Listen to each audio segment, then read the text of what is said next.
আচ্ছা, বনেদি বাড়ি, জমিদার বাড়ি এগুলো কেমন লাগে আপনাদের? নিশ্চয়ই মন ছুঁয়ে যায়। কেমন যেন একটা ইতিহাস মাখা গন্ধ পাওয়া যায়। পুজো মণ্ডপে গিয়ে যদি সেরকম গন্ধ পান কেমন হয়? দারুণ তো। পুজো মণ্ডপ তো নয়, যেন দেখে মনে হবে আস্ত একটা জমিদার বাড়ি। সেই আগেকার দিনের মস্ত মস্ত খিলান, বিশাল বিশাল আকৃতির দরজা জানালা আর কড়িকাঠের সিলিং। এমন মণ্ডপ দেখতে হলে আপনাকে যেতেই হবে উত্তর কলকাতার সিঁথিতে।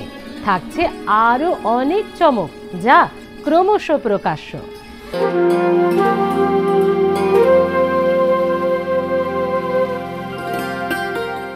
এই মুহূর্তে আমরা পৌঁছে গিয়েছি সিটি দমদমে। এই ইউথ অ্যাথলেটিক ক্লাবের ৭৬তম বর্ষ, এবং ৭৬তম বর্ষে তারা কিন্তু একটা অভিনব থিম তারা নিয়ে এসছে। এবারে দর্শকদের সামনে সেই থিম তারা তুলে ধরবে। তবে এই মুহূর্তে যেহেতু জোর কদমে চলছে তার চূড়ান্ত প্রস্তুতি, আর কয়েকদিনের মধ্যেই কিন্তু শুরু হয়ে যাবে শারদীয় উৎসব, বাঙালির শ্রেষ্ঠ উৎসব, এবং সেই উৎসবকে কেন্দ্র করেই ইতিমধ্যেই সাজো সাজো রব শহরতলি সমস্ত পুজো মণ্ডপগুলোতে।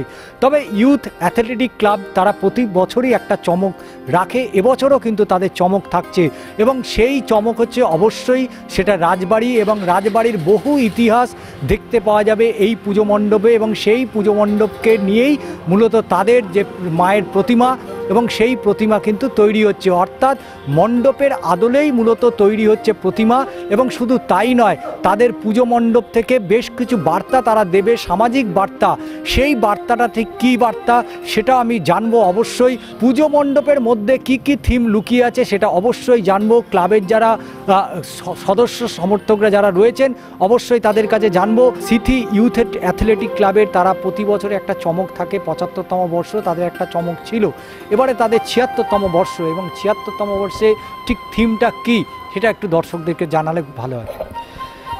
এবছরের আমাদের সাবেকি পুজো, সার্বজনীন দুর্গোৎসব সিটি ইউথ অ্যাথলেটিক ক্লাব পরিচালনায় আমরা এবছর ৭৬তম বর্ষে পদার্পণ করছি। আর আমাদের চিন্তাভাবনা হচ্ছে এবছরে জমিদার প্রথা, জমিদার বাড়ি দুর্গা, সেই বেসিসে আমরা এখানে দেখাবো জমিদারির টাইমে কিভাবে তারা ইংরেজদের সাথে ভারত উপমহাদেশে ওই সময় শাসনাকালে কিভাবে তারা শাসন করত, তারা কিভাবে এই জমিদারি প্রথা বন্ধ করে, তারা জায়গিরদারি প্রথা বন্ধ করে জমিদারি প্রথা আন্দোলন শুরু করে। সেই সমস্ত জিনিস আমাদের এইখানে আমরা তুলে ধরছি। আমাদের এই বছরের পরিকল্পনা এটাই।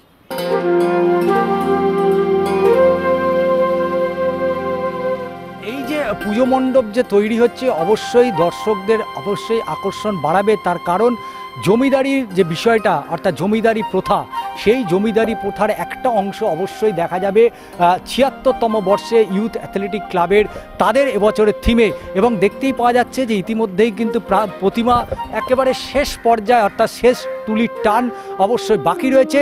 তবে হাতে আর বেশি সময় নেই, একেবারে কর্মব্যস্ততা তুঙ্গে এই মুহূর্তে সিটি দমদমের ইউথ অ্যাথলেটিক ক্লাবের। চিত্র সাংবাদিক প্রসেনজিতের সাথে ষষ্ঠী চট্টোপাধ্যায়ের প্রতিবেদন, আর প্লাস নিউজ, কলকাতা।